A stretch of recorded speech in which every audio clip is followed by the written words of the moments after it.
இன்னைக்கு நான் வந்திருக்கிறது சிதம்பரம் தில்லை நடராஜர் கோவிலுக்கு தான் வந்திருக்கேன். வாங்க பார்க்கலாம். தற்போது இது சிதம்பரம்ன்ற பேர்ல அழைக்கப்படுது. ஆதி காலத்துல எல்லாம் பாத்தீங்கன்னா இந்த கோவில் தில்லை நடராஜர் கோவில் தான் அழைக்கப்பட்டிருக்கு. கோவிலுக்கு வந்தால் என்னெல்லாம் பார்க்கலான்றதை தான் இந்த வீடியோவில் நம்ம பார்க்க போகிறோம். சிதம்பரம் நடராஜர் சந்நிதி, தேவியோட சந்நிதி எல்லாமே இங்கே இருக்கு. 4 திசையிலையும் இருக்கிற கோபுரங்களோட உயரம் பாத்தீங்கன்னா 135 அடிங்க. முக்கியமான சிறப்பு பாத்தீங்கன்னா பூமியில அட்சரேகை, தீர்க்க ரேகை, மத்திய ரேகை எல்லாம் இருக்குங்க. அதுல பூமியோட பூமத்திய ரேகையில இருக்கிறது தான் இந்த சிதம்பரம் கோயிலுங்க. ஆனா கோவிந்தராஜ பெருமாள் சந்நிதி இங்க தில்லை நடராஜர் சந்நிதிக்கு எதிர்ப்புறமே அமைச்சிருப்பாங்க.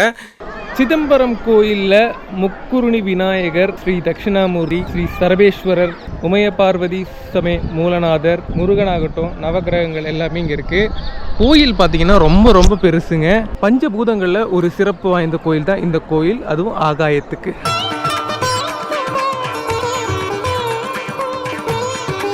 அன்னதான கூடம் எல்லாமே போகிறதுக்கு உண்டான வழி பார்த்தீங்கன்னா தெற்கு கோபுரம் தாங்க. இந்த கோவிலேயே ரொம்ப பிரசித்தியான விநாயகர் முக்குருணி விநாயகர். 4 கோபுரங்களில் ஒரு இடத்தில் தரிசிக்கும் இடம்.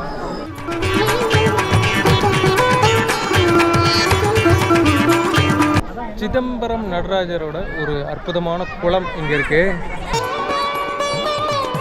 ஃபுல் வீடியோஸ் பார்க்கணும்னா கீழே டிஸ்கிரிப்ஷன்ல கொடுக்குறேன், மறக்காம பாருங்க.